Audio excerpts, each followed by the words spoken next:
Hey everybody, welcome to the HerdFit podcast with Dr. Sam Rhee and myself, Coach David Syvertsen. This podcast is aimed at helping anyone and everyone looking to enhance their healthy lifestyle through fitness, nutrition, and most importantly, mindset. All right, welcome back to the HerdFit podcast. I'm Coach David Syvertsen. I'm here with my co-host, Dr. and Coach Sam Rhee, and we have a very special guest today. You know, here at CrossFit Bison, we have a lot of talent. A lot of stories that others may not know about.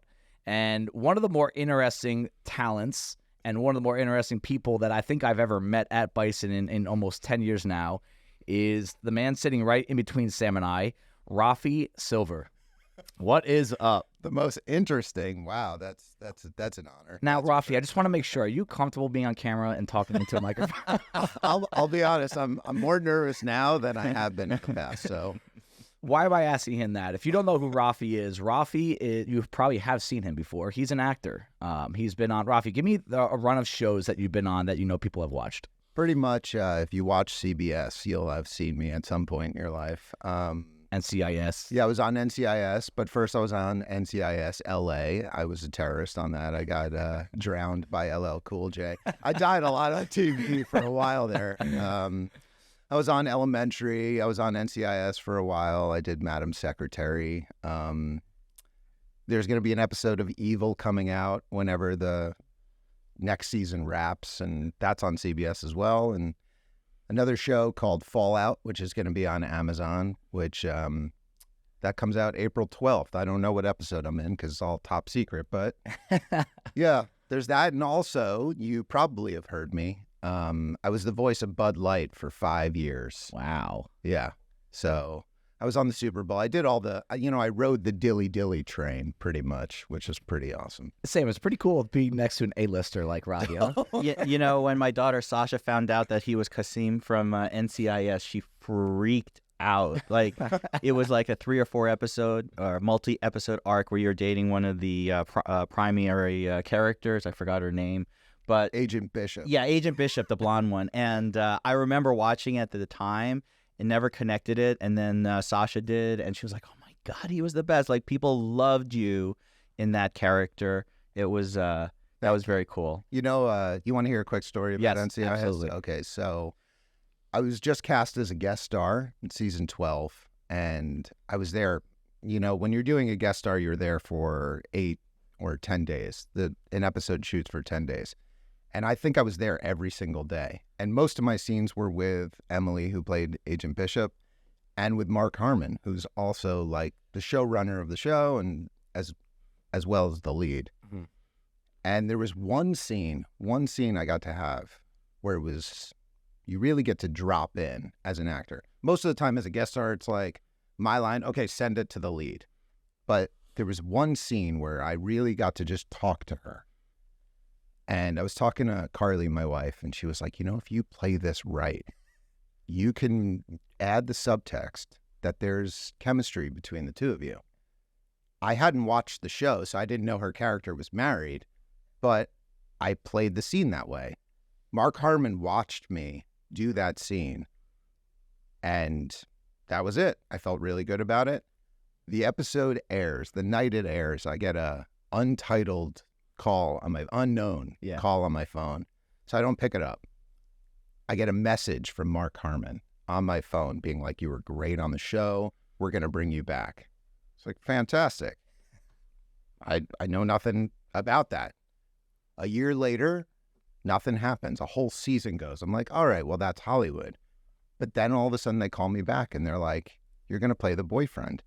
I show up on the set and I say, what happened? They were like, well, you had such a good chemistry with Emily that they wanted to make you the boyfriend. They added a storyline where the husband, you know, had a affair or something like that, and then came back. And so it was like the power of the subtext in the acting. That was pretty cool. Wow, that's a really cool story. Very cool. You would have an awesome tell-all book at some point. Oh, God. You should think about it. You know, I just realized this is live, and I just told that story. So. Hopefully you're not watching. So the reason we're bringing in Rafi on today, it does directly relate to some of the stuff he just talked about. And here we are in the Reset Challenge. We're entering your week 2. And Rafi actually approached me about bringing mindfulness to Bison, to CrossFitters, right? And really exclusively to Bison. And we talked about, my performance and trying to find different ways to improve myself. And then we started relating it to the gym. What can we do to help the gym out? And this has really been spurred on by Rafi. The idea of trying to train the mind for CrossFitters and in particular Bison. And at first, I'll admit that I have a little bit of an internal eye roll to it because I'm not a meditating type. I'm not that deep of a thinker when it goes into a dark room and, put my hands up in the air and hum and hope that the life's answers come my way. And then the more I talked about it, Rafi started to pick up on this pretty quickly that I was intrigued. Once he started saying, we spend all this time training our bodies, how much time do you actually spend training your mind? And part of this podcast was to teach about mindset. So it actually made me look at myself in the mirror and say, am I being a hypocrite by saying, hey, we should be focusing on mindset, and we do talk about it a lot, but are you actually training it? Do you have the tools to train it? Do you know what to do when you train it? So long story short, to wrap that up, it's an option to be a part of the Reset Challenge here in 2024 for CrossFit Bison. And Rafi has really taken this task on very serious. He's actually teaching a course at Columbia. Is it this spring? I keep forgetting. Yeah, I start actually next week. Awesome. So this is something Rafi is really passionate about sharing with others. And I think it's going to be really important for us all to dial in right now and focus in on what he's saying, why he's saying it, and how it can help you. That's really where I want everyone's perspective to be right now, because if you do pay attention, there's an element, maybe multiple elements to this that can help you and your pursuit of fitness and health, period. It's that simple. Sam, I always like to get your opinion on stuff that is different. This is different. You've been here for a long time. We've never even touched this on this level. All right, you and I have talked about mindset a lot. But where does your mind go immediately? And be honest about this, when we started adding mindfulness training to the Reset Challenge. I thought that this was perfect for CrossFit athletes because we are sort of ADD, go, go, go, fast as you can. Everything has to move quickly, and there's not a whole lot of, long thought or drawn out thought that goes into our endeavors and in the sport. And I think most CrossFitters, when they start to get deeper into it, they realize it's not just physical ability, but it's the mental part that really drives us, whether it's satisfaction in our workouts, whether it's thinking about our workouts, whether it helps us feel better and work on our mindset by working out. And we start turning towards our brains. And I know I tried different things as well. Yoga was one that I think with breathing and mindfulness is one way of approaching it. I know top athletes. I never saw someone be so mindful as J.J. McCarthy, the championship-winning quarterback for the Michigan Wolverines this past year. He, you could see him. They would feature him sitting, being mindful before a game at the goalpost, and just being and just engaging in that same practice. And I think you'll see a lot of top athletes also do that. And so this is something that is come on really strong in a lot of different sports. And I was really looking forward to seeing what Rafi has to offer. I don't know a whole lot about mindfulness myself, and so I was really interested in learning more. Rafi, what is mindfulness? Well, we actually had a debate in our training about it, but this is what we came to. Mindfulness can be described as learning to bring our attention to the present moment by simply seeing what arises without bias or judgment. That's what mindfulness is. It's not... A lot of misconceptions about mindfulness is that it's therapy, it's that it's mental health, it's that it's woo-woo, or whatever you want to call it. What I just said is exactly what mindfulness is. It's paying attention to how we work. And right now, that's it. And so you can imagine if you take it step 1, step 2, step 3, how that could help in performance, how that could help an athlete. Because what we're trying to do as George Mumford says, who wrote the Mindful Athlete, we're trying to cultivate the zone, right?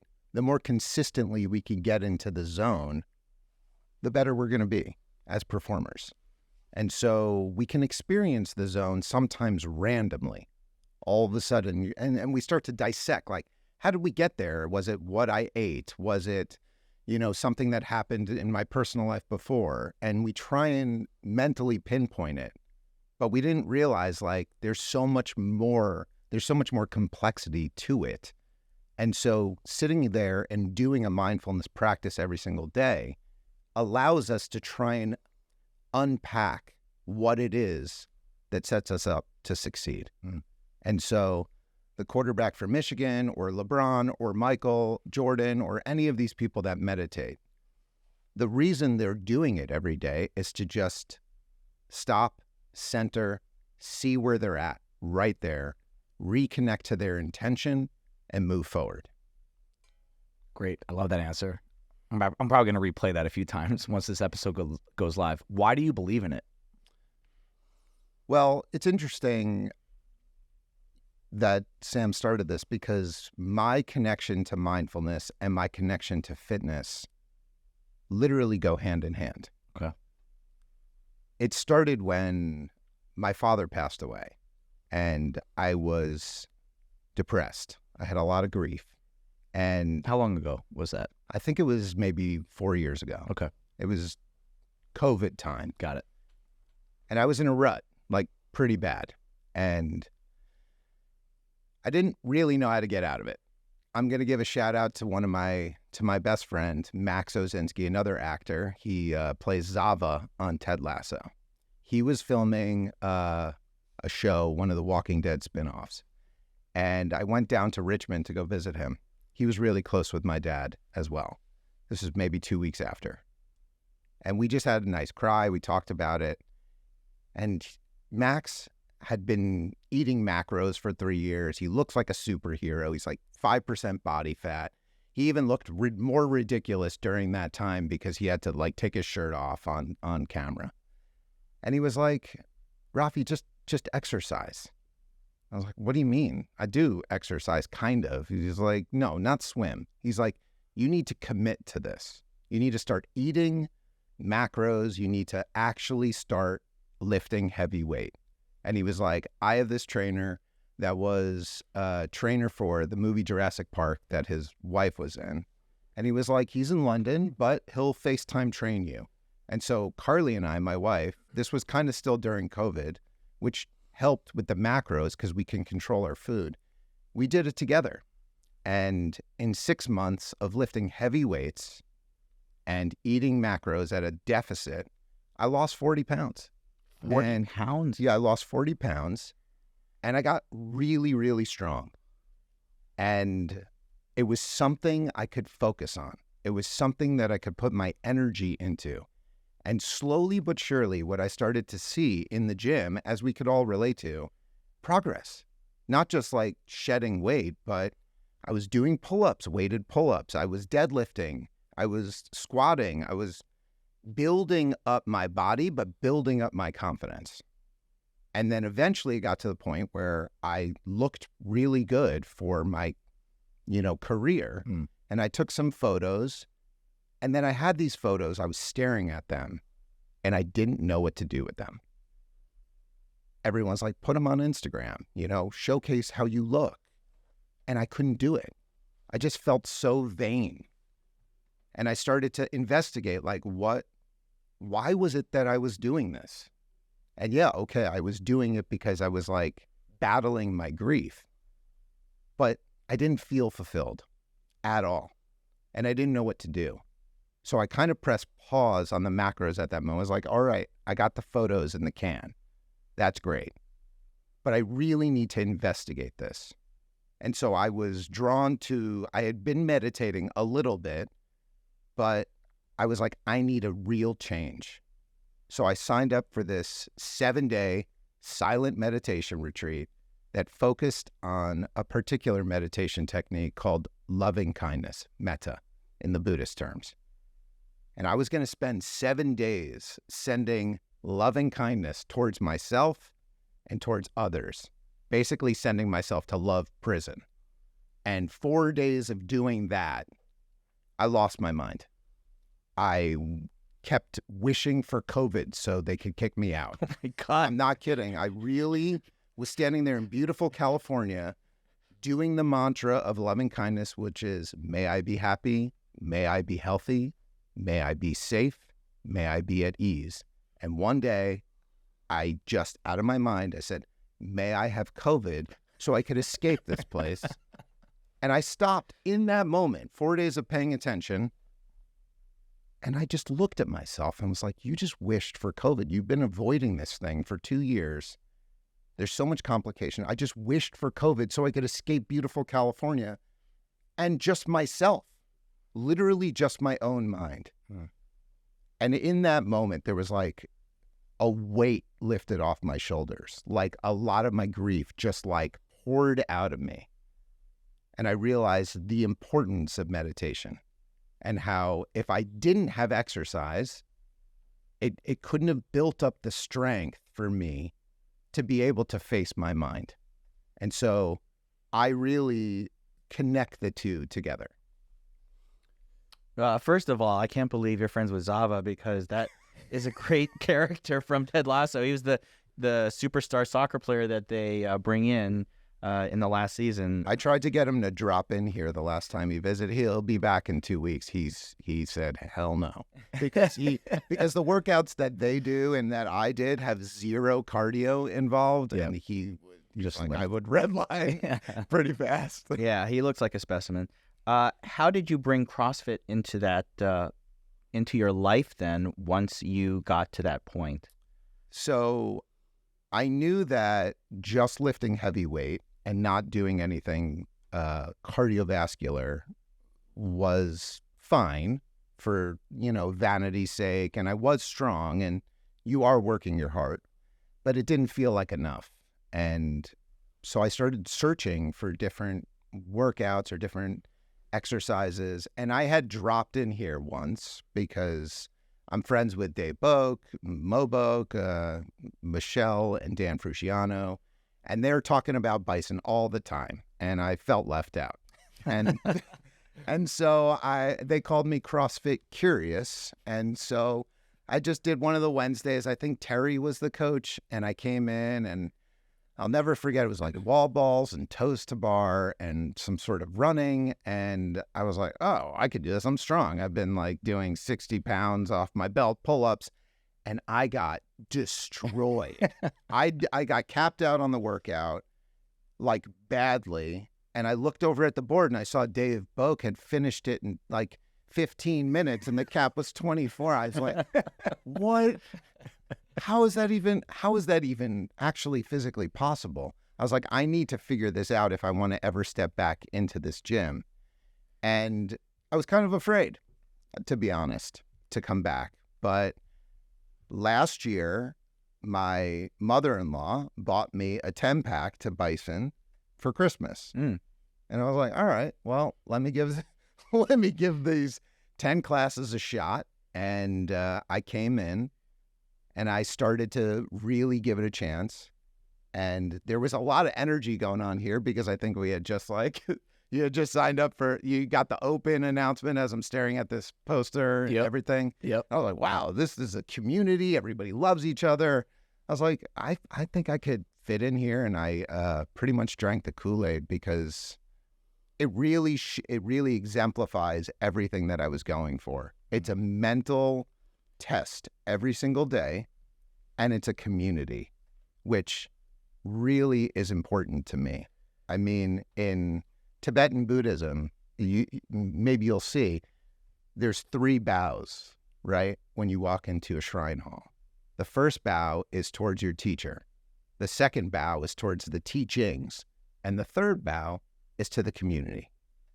And that really matters to me. And so this place really exemplifies that to me. Performance. Your career is performing on Yes. camera. A lot of pressure. CrossFit, no matter what you're here for, agree or disagree, it's a performance every day, right? And some are, that's why they're here. Scores, whiteboard, weights, reps. Others are here for health, but you're still performing and you're still putting what you did on a whiteboard next to your name for the whole world, well, the Bison world to see. Can you give me a couple similarities, because you are one of very few that performs for a living, and then you're also a member here. Some of the similarities between the two, performance related, and then where the mind helps or hurts in that regard. Well, here's a quick little joke about it, is that I'm trying to teach my 8-year-old son how to fail, and how to fail gloriously, and how failure is, in fact, the best way to improve. Because if you put everything out there and you don't succeed, or you don't match your expectations, it gives you the most amount of information. And so he was having trouble failing one time, and my wife, who is quick-witted, she was like, "Oh, don't worry about it. Daddy fails for a living." And it's true. I literally put myself out there daily. I'm auditioning daily, and there's so much that's out of my control. What people tell me, I'm not tall enough, I'm too tall, I'm not good looking enough, he's too good looking. I mean, it's literally the most ridiculous reasons why you get or don't get a job. And so I started to build up that idea that failure, or being exposed when you give it everything that you've got, is actually the only place you can learn. And the fact that we hold each other accountable here on the whiteboard is exactly that. If you're telling the truth and you're doing all your reps and doing everything, that's for you to say, I can be proud of that number, no matter what it looks like next to somebody else, because it represents everything I got. And there's a place where I can grow. Like that workout I told you about, I got capped out. And a couple days ago, I just finish the workout with a 20-pound wall ball, and I scaled it in the open last year.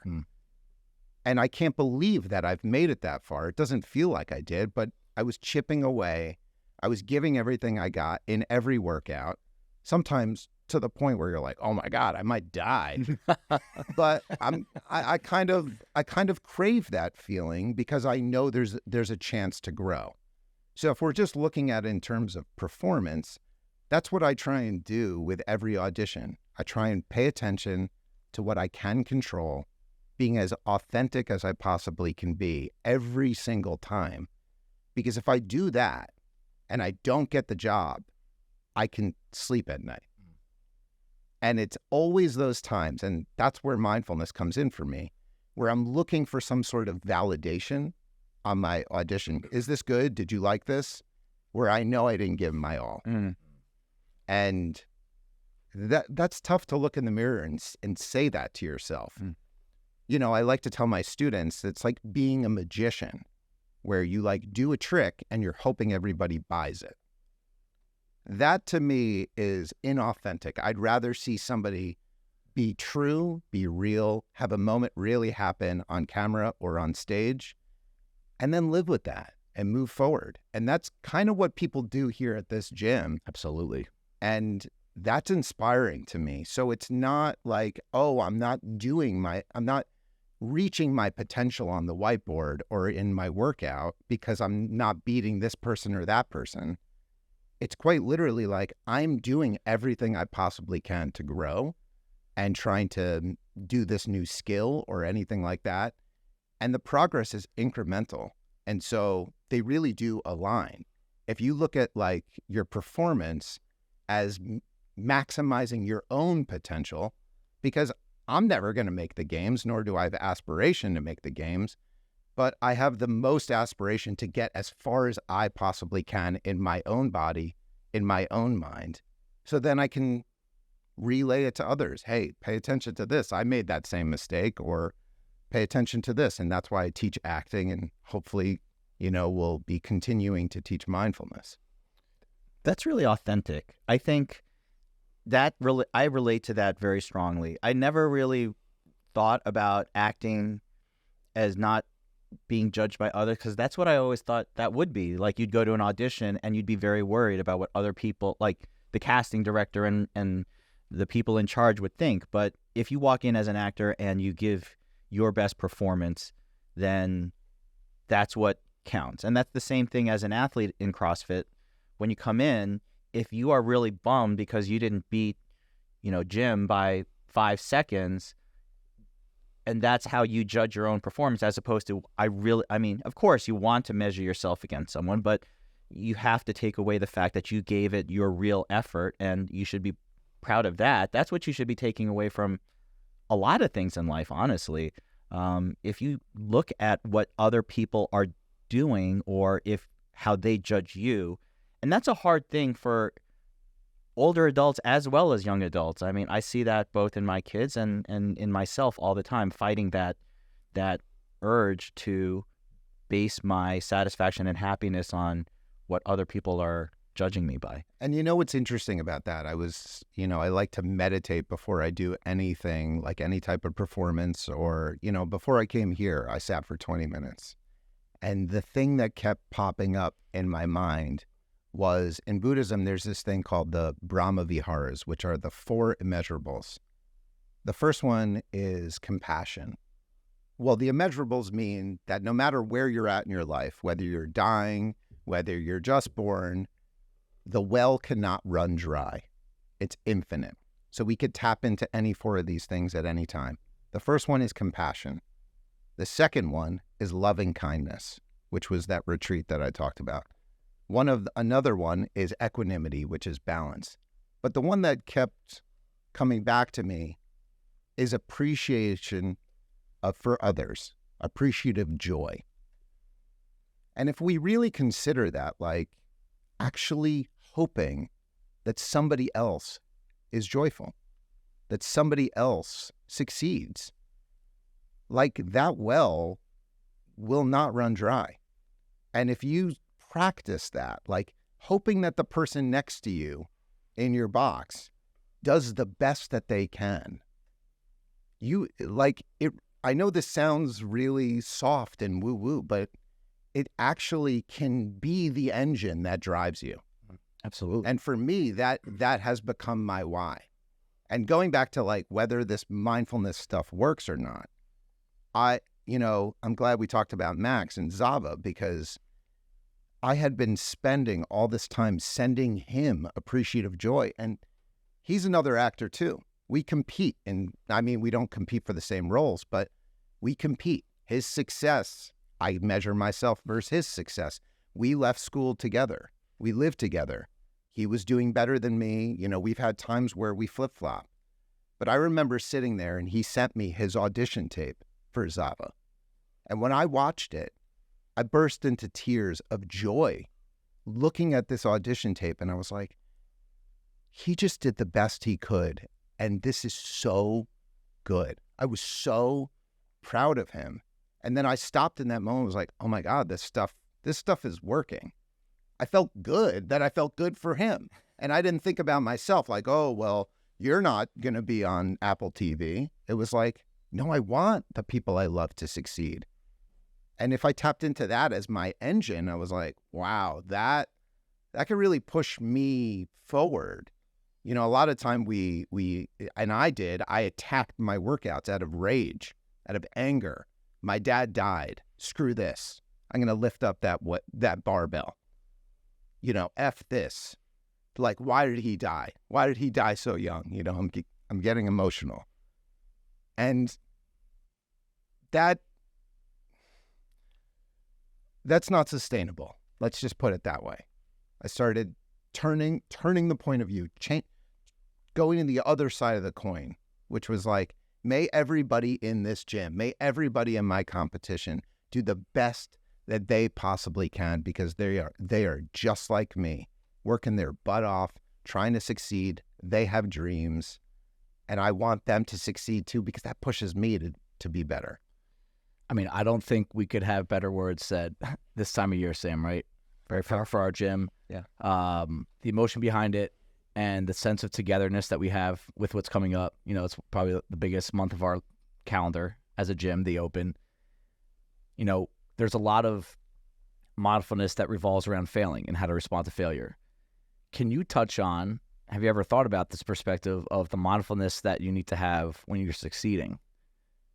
Do you go down the path of, when I hit that barometer that I've been reaching for, what's next? How do I cope with success in a mindful kind of way? Well, it's interesting. Like if you listen to any like famous actor or, I was just watching a documentary about Sylvester Stallone called Sly. And he talks about how it's really lonely on the top of the mountaintop, that he had been going and going and going to the top of the mountain, and he got there. And you're like, well, what's next? Right? And if we're classifying that as quote unquote success, you can recognize that as being empty.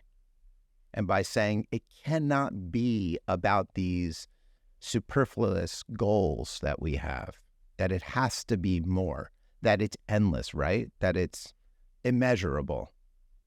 And so, yes, we could have goals. Absolutely. There's no doubt. We can put it in front of us, go for that target. We could have a target on a workout.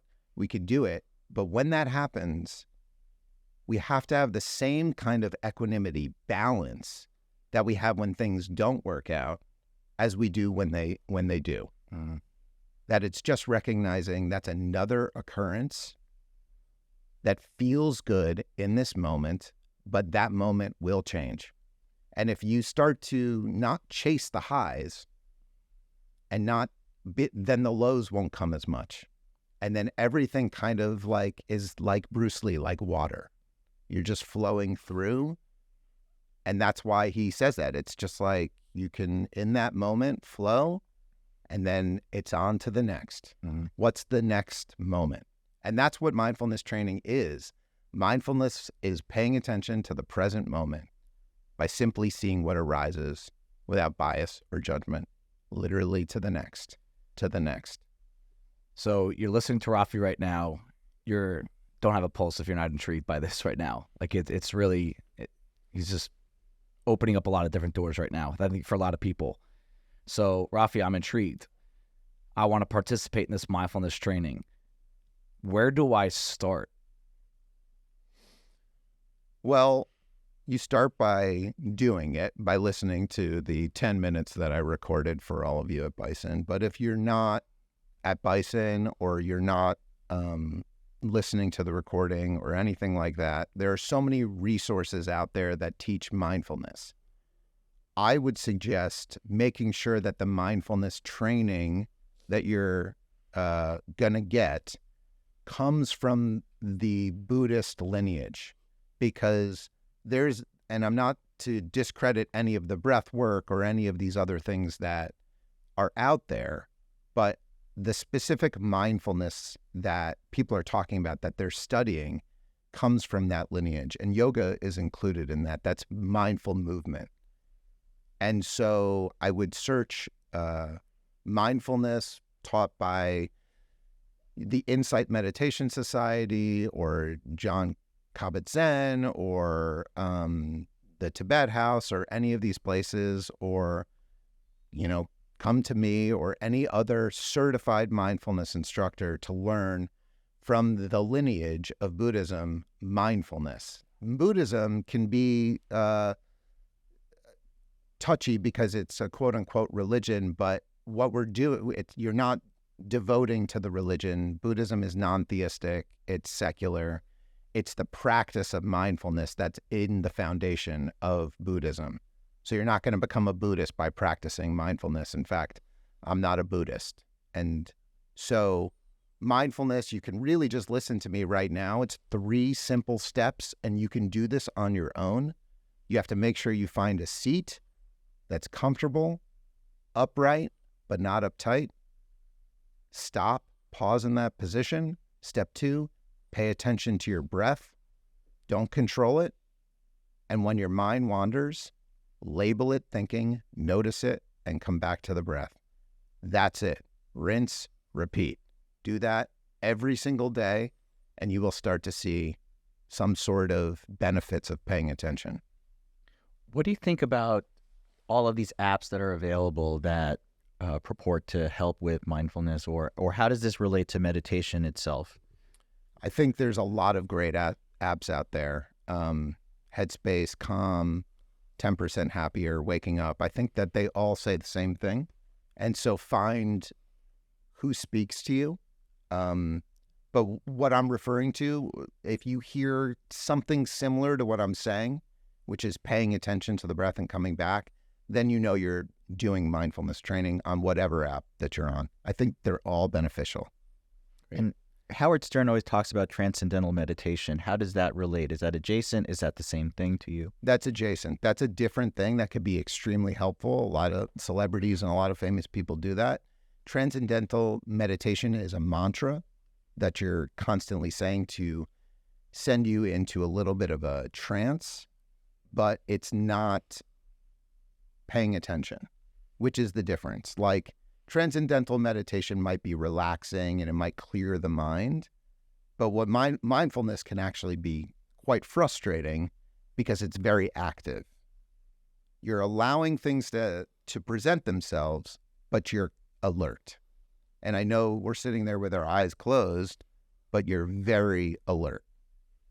In fact, your head is constantly spinning. Is this something that someone needs to plan out morning, night, X amount of time? You know, it's for the reset challenge, it's 10 minutes, but thinking beyond just the reset challenge, should you be putting a cap on how long you need to really get the most out of this? Well, the studies are showing that 20 minutes a day is the recommended dose, I guess you can say. That's where they've been doing the studies, that anything before 20 minutes is helpful, but it really doesn't give the same benefit. And that's a lot. It's hard to sit for 20 minutes a day and find 20 minutes a day. But just like any other habit that you're really interested in developing, you got to sacrifice something else. And for me personally, it was social media. I recognized after one of my retreats that social media was eating up a lot of my time. And they said on the retreat, they're like, all this great stuff that you're feeling or negative stuff, if you want to continue, if you have to practice and you got to make time for it. And so something's got to go, something's got to give, or you need to change your perspective on what time is. Mm. And so I dedicate 20 minutes, no matter what, 365, sometimes more, but not 365, sometimes more than 20 minutes a day to meditating. It's non-negotiable for me. It is something that I will do. If I have to wake up at 4 a.m. because I got to work out here at 5 and then I got to go to set for the rest of the day, I will do that to meditate. It's my job. I treat it like it's my job. And I treat working out like it's my job too, because quite literally it is. In terms of pushing the needle, you know, I'm only about 10 days into it. And, you know, Rafi checks in on me. How's it going? And I'm very honest with my answers about it. And I think I just want to give a little experience of what I've been going through with the week, because I think others, based on who I talked to a few people about the mindfulness. I've heard this a couple times too, that one of my struggles being a rookie at this is I do like the quietness. I like that I'm making myself do it. It makes me feel like I'm being disciplined, but I have so many thoughts racing through my head while I'm doing it. And instead of me being present with myself, I'm trying to think about all the problems. You know, put out this fire, put out that fire. I got water in my basement. My son is sick. My body hurts. We're changing up the schedule. This person's out next week. We got to find, like, that is what enters my mind during this mindfulness training, where I'm trying to solve problems rather than looking at it from the mindfulness perspective. And I know it's this, like CrossFit, it's not something you click your fingers and you're there. Like, I'm not going to be on Rafi's level. I'm not going to be able to RX this right away. You know, what can you tell someone like me and others that feel like, all right, maybe I'm just not cut out for this? What's your response? My response is that you're wrong. You are cut out for this. Every single person is. And I had been thinking about this coming on this podcast, and I was like, oh, you know, what if they start talking about the downsides? And I was like, there's actually no downside except you lost 10 minutes of your day. Quite literally, no downside. So whatever downside that comes up in your mind, self-generated. Right. Completely. And so what I would say to you and to others that are feeling that way, you're not alone. Every single person feels that way. Even the monks on the hill. They're still feeling that way. There is doubt. It's the human condition. Am I doing this right? Chasing a feeling. Because you may get there. You may have a state of bliss and be like, that's it. I want to go for that again. I want to go for that feeling. Every time you notice that you're being frustrated or you have plans or you've got something to do, that's a moment of mindfulness. You're doing it right. I saw someone in the gym the other day that's like, I can't stop thinking. I'm like, well, are you noticing that? And she said, yeah. I said, you're doing it. I know that's frustrating to hear, but the more and more you recognize that that's how you operate, Dave, and maybe others, and probably all of us, the more you're in control of it. That when it pops up, oh my God, I'm planning. I'm clinging to the fact that I have all this stuff I need to do. Then you start to see that's my habit. We were talking about this earlier, that before you started doing mindfulness, that was happening too. Mm-hmm. The only difference is now you're paying attention to it. Right. And so you're now in control. Like if we're talking about this as training, you're now in control of the fact that you are thinking that way because now you have recognized it. You know, the Wizard of Oz, the curtain has been pulled. You're like, that is how I work. Mm-hmm. That's who I am. That's been conditioned into me by my own need to survive, which is the human condition. And the more and more you notice that, you start to see the things that are in your way and you start to clear the cobwebs, because the things that are in your way, you've put them there. I've put them there. We've all put them there. And so maybe if we look at that with a little bit of compassion, we can be like, all right, well, I don't need that anymore. I don't need that anymore. And I'm not talking about physical things like Instagram or whatever, although getting rid of some of that stuff could help. But I'm talking about psychological stuff, which is, man, I don't really need to create that narrative about myself. Like that was serving me in college, or that was serving me as a young adult, but I don't need that anymore. That is true. I see a lot of people with preconceptions about themselves that I think hold them back in terms of their capabilities. And me too. I know that. What do you think about people who say, okay, I'm going to do this. I'm going to have a glass of wine or two before I start my mindfulness, or, you know, a little edible might help me a lot with this. Is that something that is helpful, not helpful? I would say not helpful, just because we're trying to have a clear mind. Not that I don't participate in any of those things or haven't before, but I think what a lot of people who are seekers, who are trying to get something fixed inside of their mind or know they need something fixed, they're attracted to drugs or they're attracted to a stimulant because it does unlock a part of consciousness that they can't tap into normally. But the reason why I gravitated towards mindfulness is because I wanted a tool that I could use at any time, anywhere, that I knew how I got there. And so if you take an edible or anything like that, not that you can't meditate under the influence, it's just not the actual clarity that you could have in your everyday life. Because you're not going to take an edible and then go do a WOD. I mean, you might, but right? It's not going to be the best idea. So it's like, don't do it while you're meditating, because we're trying to train the mind. You know, if we're doing it for performance, we're trying to do the same thing here and there. Right. Stimulant free. Rafi, this was awesome, man. Sam, do you have any closing thoughts on mindfulness, what it can do for us as people, us as CrossFitters, right? We don't want to just think about CrossFit perspective, but any combination of the two.